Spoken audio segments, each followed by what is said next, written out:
I'd like to thank Chris for this opportunity, and truly what an honor it is, because Catholic Answers was a huge part of my own intellectual formation from the time I started taking my faith seriously. And so just to be involved with this apostolate in any way is kind of one of those bucket list items I never thought would come true. So it's very much a privilege.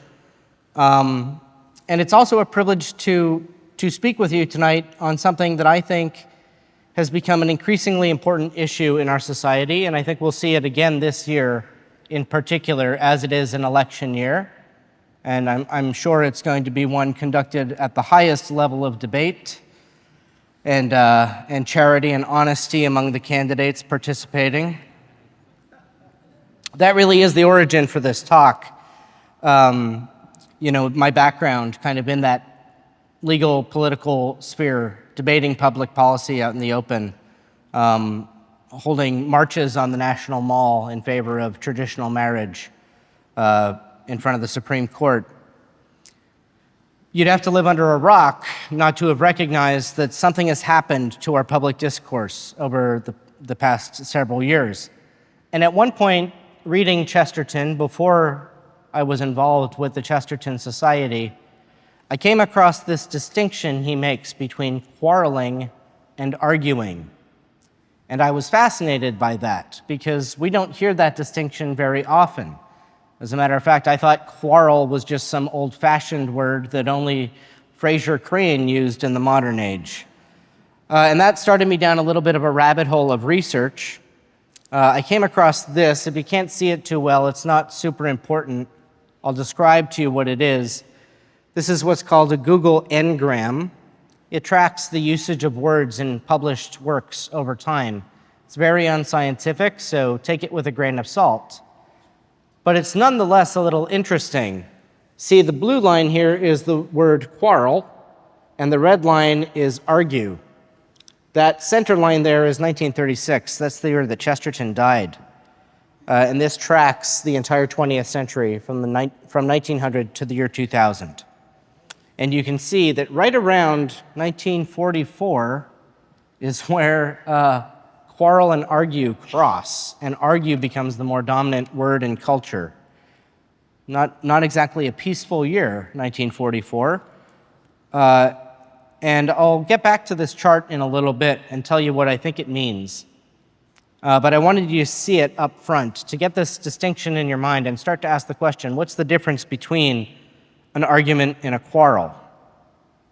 Well, let's borrow from Chesterton to make that distinction, because I think he makes it very well. First, a word about context, though. He makes this distinction most famously in a passage where he's speaking about his brother Cecil. And that concept of brotherly love is going to be pretty important for us, so that's why I just wanted to highlight this up front. But this is one of the latest things that Chesterton ever wrote. It's in his autobiography that he penned in the months leading up to his death in 1936.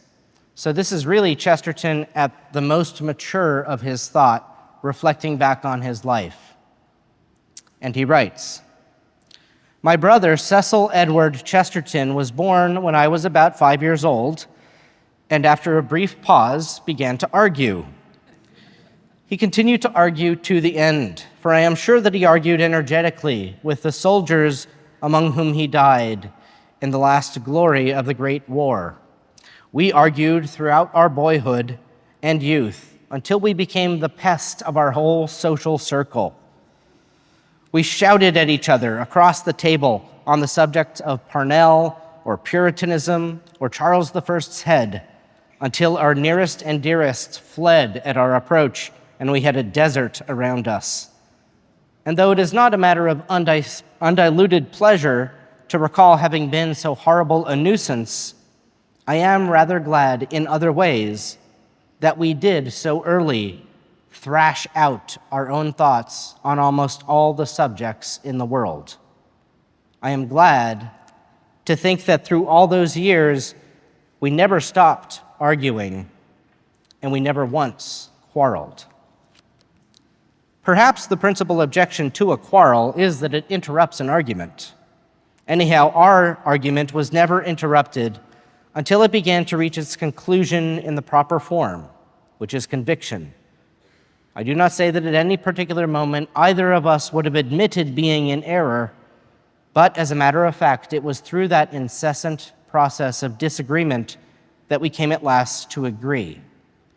And that coming at last to agree that Chesterton's referring to, again here, on the cusp of the end of his life, and he knows it's coming, that agreement that he's referring to is that they both ended eventually, but quite independently in the same, that is to say, the Catholic Church. You see, Cecil had entered the Catholic Church in 1912 before heading off to World War I, where he would ultimately lose his life. Chesterton didn't follow his brother into the Catholic Church until 20 years later, in 1922. So I suppose you could say that Cecil got the better of that argument. But I want to revisit the really crucial phrases in what we just looked at from Chesterton, because they really set the tone for the whole rest of our discussion tonight.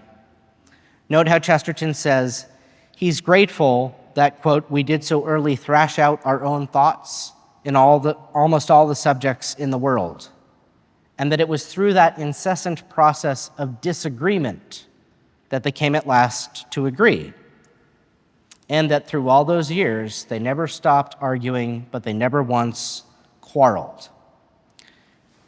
Now, typical of Chesterton, he doesn't give us a definition. He doesn't spell out definitionally what he means by this distinction between argument and quarreling. Perhaps he just expected his readers to know, and let's face it, the readers of his time were a little better read than we tend to be. But what is clear anyhow is what he means by argument. And an argument for him is a joint, vivacious pursuit of truth, but that's aimed at coming to agreement and coming to the appreciation of truth. So what then is quarreling? Well, we at least know what it isn't, right? And maybe that's the best we can do. Maybe we're forced back to the resort of the infamous Supreme Court justice describing obscenity, right? We know it when we see it. And that's what it is with quarreling. We kind of know it when we see it. For the visually impaired, this is a meme that went around the internet a couple years ago. A wife calling her husband to bed. Bill, come to bed. He's at the computer. I can't. Someone is wrong on the internet. That's kind of a good encapsulation of what quarreling is, I think, because quarreling has some of the appearances of argument, but it never gets to the final cause of argument. It's the devil's parody of argument, you might say. It's not so much about winning the other person's mind as it is about crushing his spirit. And we know that this would be right up the devil's alley because he can't work originally. He only works derivatively. He takes good things and twists them to evil purposes. So maybe this sounds a little extreme. Is quarreling really that bad? Does it come from the devil? Well, if you think it's hyperbolic, I'm going to turn to another source to back me up on this one, a source even weightier than Chesterton, figuratively speaking. That is St. Paul, writing in the New Testament. He actually talks about quarreling quite a lot in the so-called pastoral epistles. That's the first and second letter to Timothy and the letter to Titus. So consider St. Paul's second letter to St. Timothy, where he writes, "Avoid quarreling about words, which does no good, but only ruins the hearers. Do your best to present yourself to God as one approved, a workman who has no need to be ashamed, rightly handling the word of truth. Avoid such godless chatter, for it will lead people into more and more ungodliness, and their talk will eat its way like gangrene." And later in the very same passage, St. Paul warns St. Timothy again, "Have nothing to do with stupid, senseless controversies. You know that they breed quarrels. And the Lord's servant must not be quarrelsome, but kindly to everyone, an apt teacher, forbearing, correcting his opponents with gentleness. God may perhaps grant that they will repent and come to know the truth, and they may escape the snare of the devil. And it is with very similar language that he also extols St. Titus, avoid stupid controversies, genealogies, dissensions, and quarrels over the law, for they are unprofitable and futile. As for a man who is factious, after admonishing him once or twice, have nothing more to do with him, knowing that such a person is perverted and sinful. He is self-condemned. These are very strong words, and yet we know that stupid, senseless controversies abound in our world and in our homes. And I think if we're honest with ourselves, we know the origin, the source of many of these. No, here I'm not talking about the devil. Actually, I'm talking about toilet paper. Let me explain. See, back in 2021, there was a UK toilet paper company, as they call it over there, Loo Roll, that did a very clever marketing scheme. They commissioned a survey of British households, and they asked the households to list the reasons for argument in the home. And this survey identified the top 50 reasons for arguments. It also found some other interesting things out. The study found that the average household had 21 disagreements each week. That's an average of 3 a day. And most of them were very trivial things. So the list of causes for all these rows that people were having included all of the following: not changing the toilet roll when empty. Here's a familiar one: not putting the empty roll core in the bin, but on the floor, on the windowsill, on the back of the toilet, etc. There were a few about toilet paper, which was fitting for the commission who commissioned the study, but surprisingly, the infamous question of which way the roll ought to face didn't come up. I guess they weren't including subjects that had a definitively right answer. I always look at, I look out there to see which husbands look at which wives, Anyway, here are some of the other findings, not having to do with toilet paper. Squeezing items onto the top of the trash rather than just taking the trash out. Leaving dirty dishes in the bedrooms, or else leaving dirty dishes to soak in the sink rather than doing the washing up. And I don't know if anyone here has ever traveled in England. If you get a chance, though, just look up on YouTube a typical washing up of British dishes and things, and you'll probably, if you do travel to England, take your own cutlery with you. They do it very strangely. I'm not convinced it's clean at all. But finally, my favorite item on this list, right? The Family Argument Survey, eking into the top 20. This was number 20 on the list. What causes arguments in the home? The topic of who started the argument. But there's another reason that I end with this particular selection. You see, the survey was called the Family Arguments Survey. Respondents were asked what they argue about. And right here, sitting at number 20, a healthy way up the list, was the matter of who started the argument. But none of these things are arguments. We never go to our family members and present them with a cogent, multi-paragraph discursus with footnotes and citations on the desirability of the trash being taken out, or which way the toilet paper should face on the roll. We just fight about it.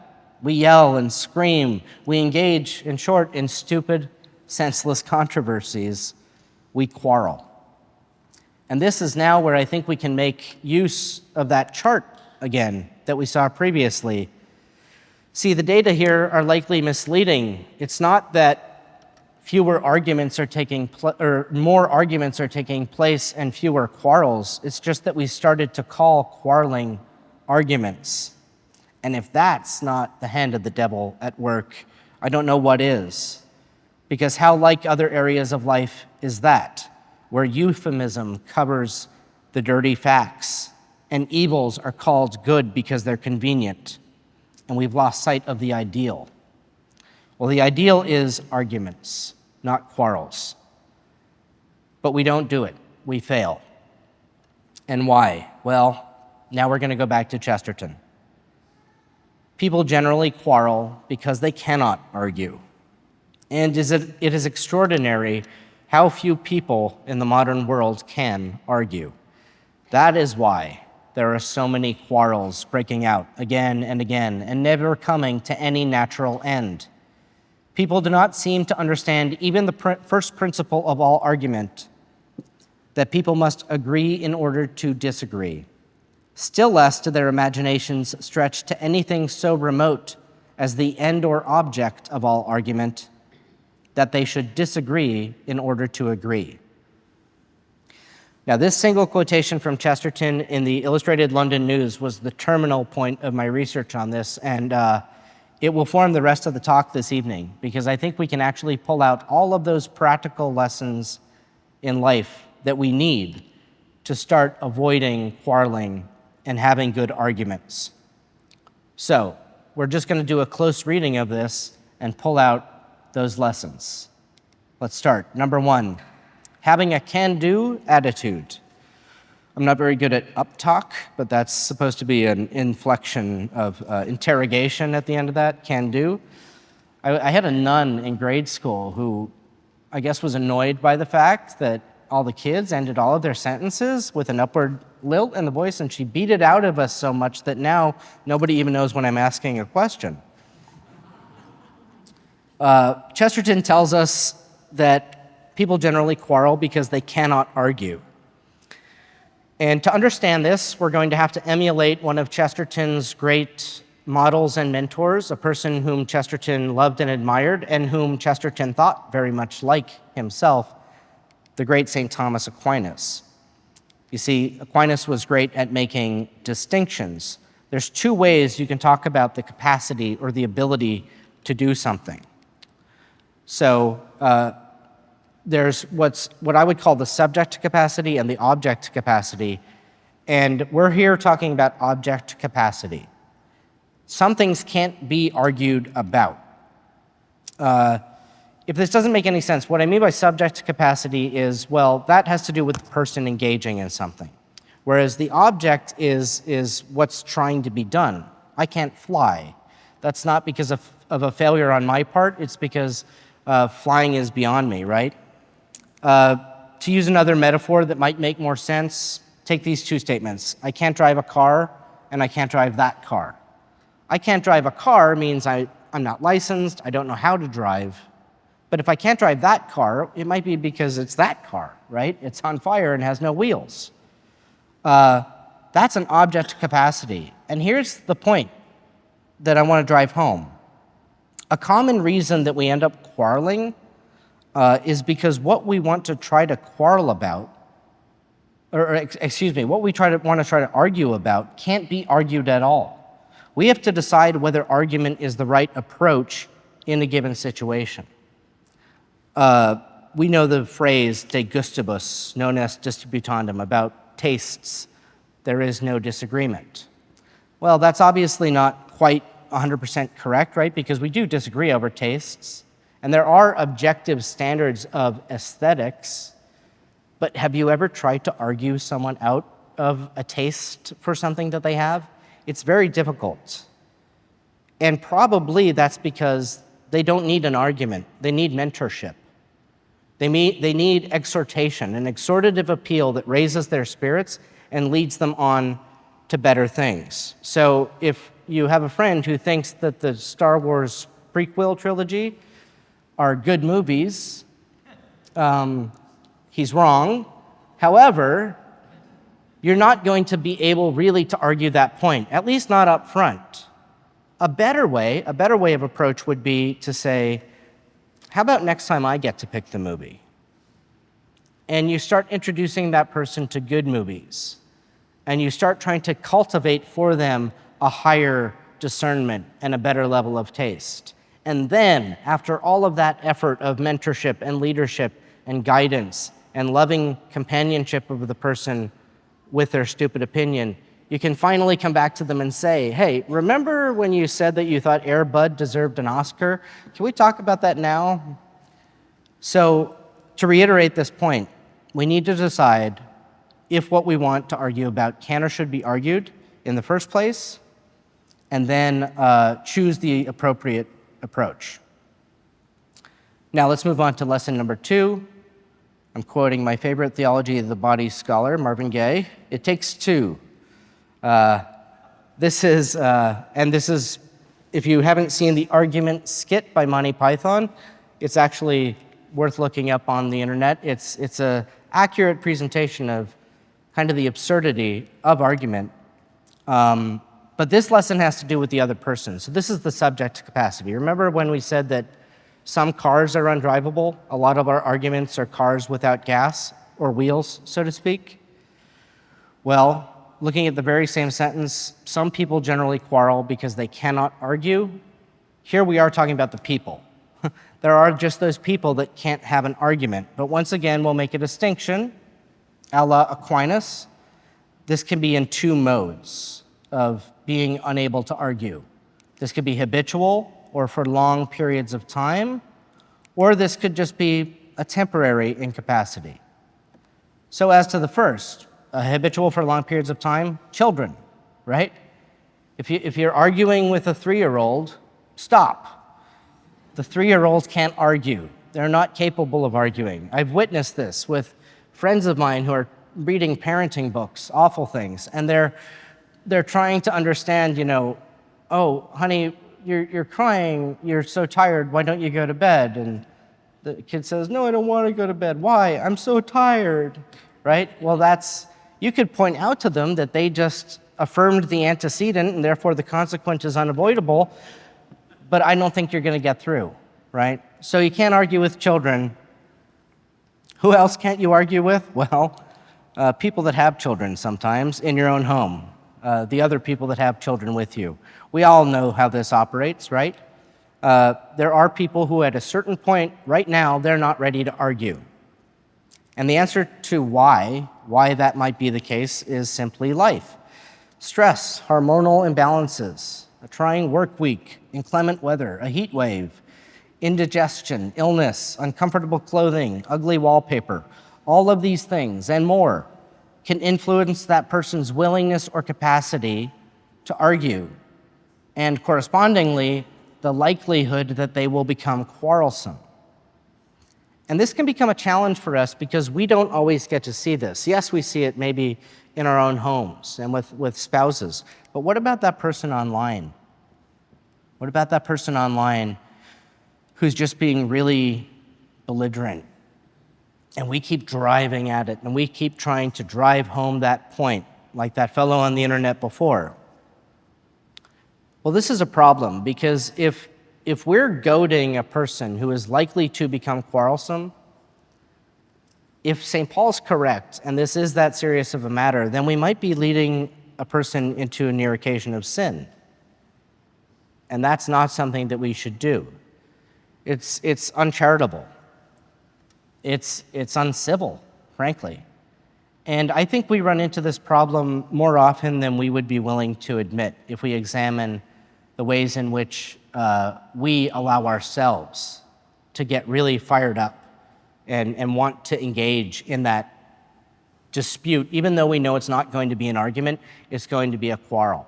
And some of the times we like to do this is very, very psychologically complex, right? Because sometimes what we want is an apology out of the person for something else completely that they haven't apologized to us for, maybe last week or a year ago.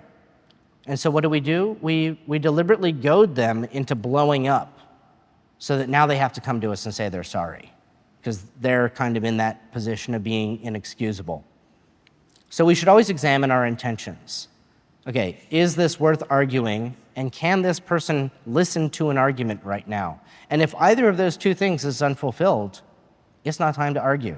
We need to learn to make use of those incredibly, incredibly valuable words. Let's talk about this some other time. It doesn't mean you're walking away from the truth. It doesn't mean that you're abandoning the truth. It means that what you're going to do if you get into that situation won't be presenting the truth anyway. Okay, this leads us nicely into lesson number 3. I haven't told you how many lessons there are yet. Anybody getting anxious? Okay, lesson number 3, in a word, is agreeing to disagree. And this one, fittingly for Chesterton, is a bit of a paradox, right? Chesterton was called the Prince of Paradox. We're used to hearing this coming at the end of an argument, right? We have to agree to disagree. We've been talking to somebody, we're just not seeing eye to eye. Well, you know what? We'll just have to agree to disagree. But for Chesterton, this doesn't come at the beginning, at the end. This comes at the beginning of an argument. This is what arguing is for Chesterton. It's agreeable disagreement. He says, people do not seem to understand even the first principle of all argument, that people must agree in order to disagree. I already said that. So the question that we need to ask ourselves is, what are we arguing about? We need to define our terms, and we need to define the question. Many arguments become futile quarrels because of the fact that people never get past this stage. They don't begin with a clearly defined thesis or point that they're going to talk about. They don't even have clear in their own mind. Sometimes one party, for example, doesn't have clear in their own mind what point they're trying to prove. I mean, how many times we hear this? It's become axiomatic. What am I even trying to say here? If you find yourself uttering that sentence a lot, maybe speak less and think more, right? So Chesterton warns us that in order to disagree, we have to agree first, and then we have to agree throughout that exchange. The moment it becomes disagreeable, the argument has to pause, and we need to go away and live to fight or to argue another day. Otherwise, we're just not getting anywhere. To bring this down to kind of brass tacks and a very practical example, we see it all over the country now that the debate is no longer really the big national one. It's in all 50 states. Does a woman have a right to choose? And this is something that I find a lot of people in my own social circles even simply quarreling about. And the reason they quarrel about it is they don't ask the obvious questions to define the scope of discussion. Choose what? So, what is the fetus or the embryo? What is the unborn child? Is it a human being? And if it's a member of the human species, does that mean that it has personhood? Trent Horn is great at this because he recognizes that all of these questions are antecedent to whether or not a woman has a right to choose, right? Because if we aren't convinced of this, then what are we arguing about? It's like arguing with somebody about whether they can remove their wisdom teeth, right? It's something in their body. If we back off of the question, the fundamental question of what is that a human person, then we're not going to have a very productive argument. So another way of stating this lesson, agree to disagree, is we need to always direct things back to fundamental questions and first principles and proceed from there. It's easier said than done, I realize, but I think that if we try putting this into practice, we'll find that it rewards our efforts. And we also need to learn to grant for the sake of argument. We hear this phrase a lot, but I don't know that we consider what it really means. Granting for the sake of argument means that you're trying to help somebody get through a logical proposition, so you have to at least accept one of those premises that might be in dispute, and then act in good faith. And again, that's very hard. I've seen a lot of people pretend to do this. They pretend that they're going to table a question and accept the premise of the other, and then when they get flustered, they start nailing the person on that premise that they were supposedly going to grant. Now, incidentally, you really can't do this with the question that we just looked at, right? I can't grant for the sake of argument that the child in the womb is not a human person, a member of the human family. Because if I do that, argument's over. I don't really have any ground to stand on.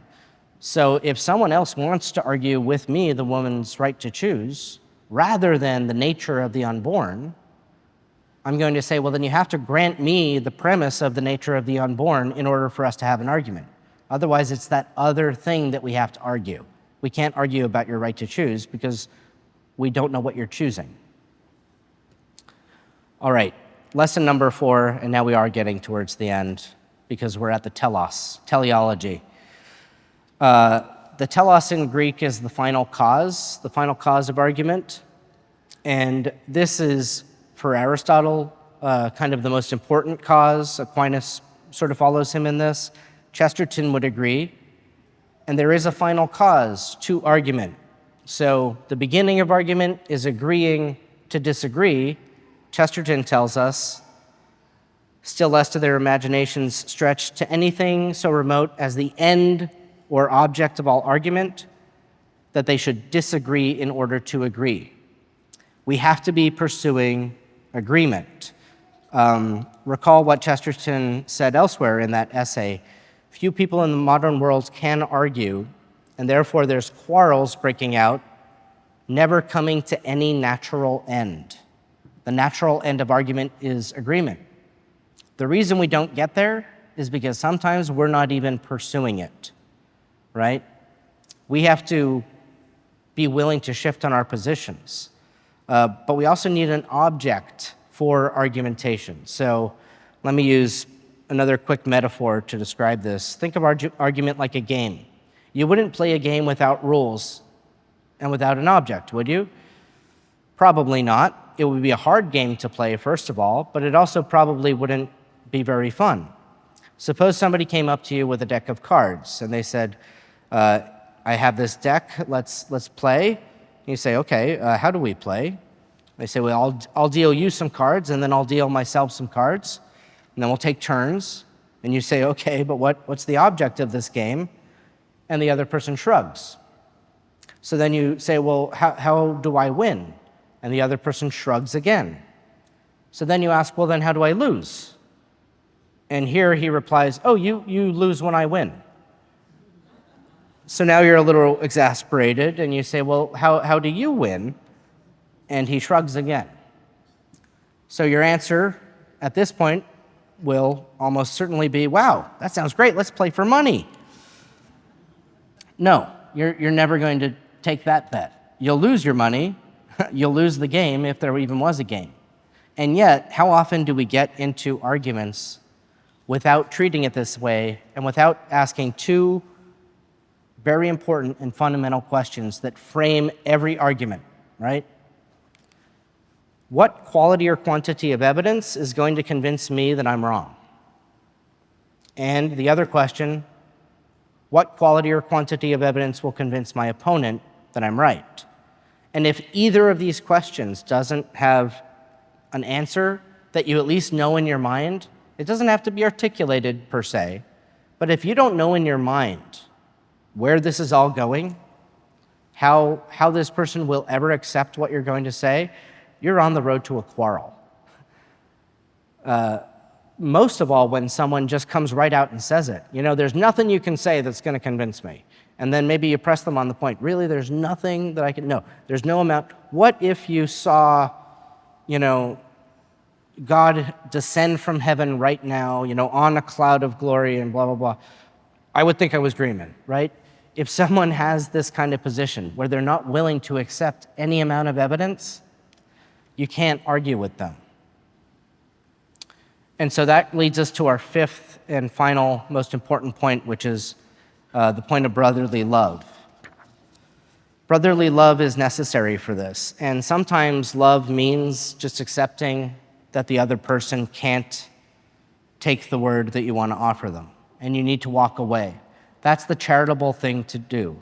It's the charitable thing for that person who's just not in the mood to argue right now, but it's also the charitable thing to do for that person whose ignorance is so impenetrable that they refuse to really listen. And it's charitable not only to them, because you're just going to end up berating them, it's also charitable to yourself, because you're going to end up sinning in losing your temper and becoming quarrelsome. So Chesterton says we need to argue this way.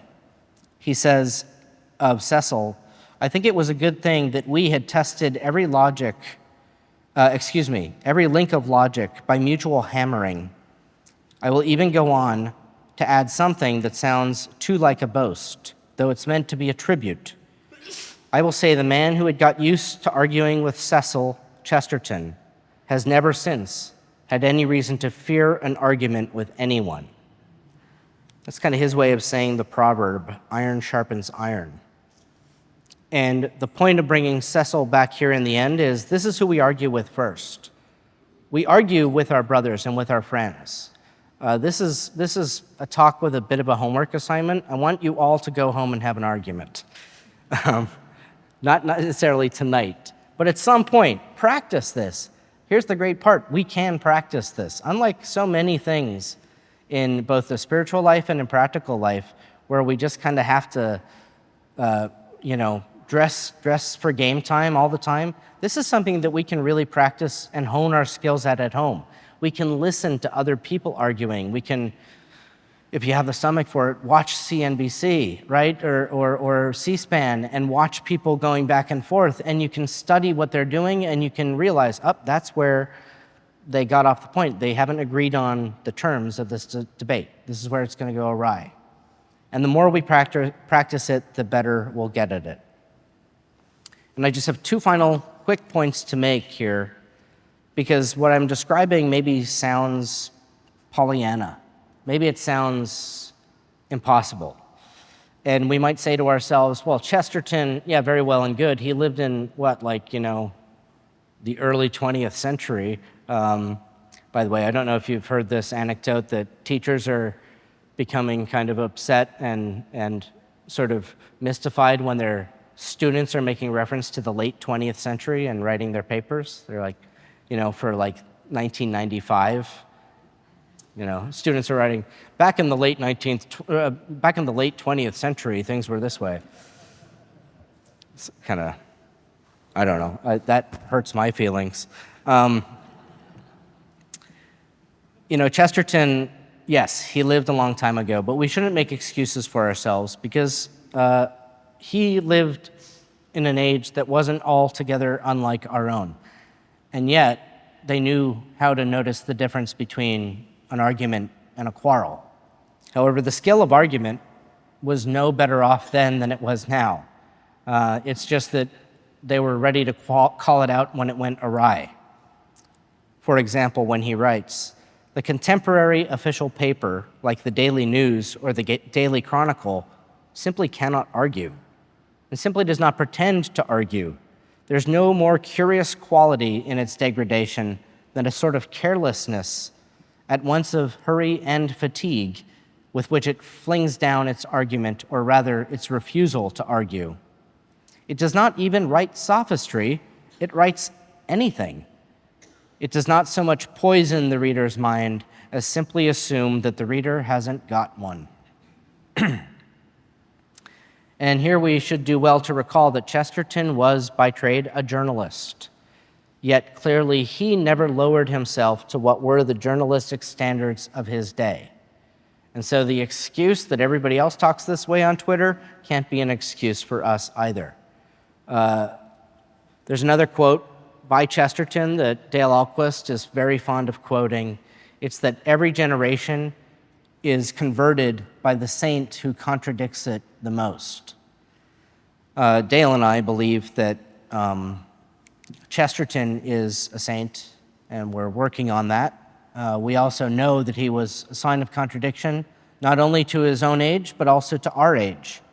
And we know that we are called by our baptism to be signs of contradiction as well. But I'm not going to leave the last word to Chesterton. We'll go back to that other sign of contradiction, that other great arguer who knew how to call out a quarrel when he saw one. No stranger to argument himself. He argued with philosophers, the scholars of the law, and even with the Vicar of Christ on a notable occasion. I, of course, mean the great St. Paul. And this, I think, is just as relevant for us today as that Chesterton passage from 1917. So let's close with these words and go forth heeding them. Paul writes, I charge you in the presence of God and of Christ Jesus, preach the word. Be urgent in season and out of season. Convince, rebuke, and exhort. Be unfailing in patience and in teaching. For the time is coming when people will not endure sound teaching, but having itching ears, they will accumulate for themselves teachers to suit their own likings, and will turn away from listening to the truth and wander into myths. But as for you, always be steady, endure suffering, do the work of an evangelist, fulfill your ministry. Amen. Thank you.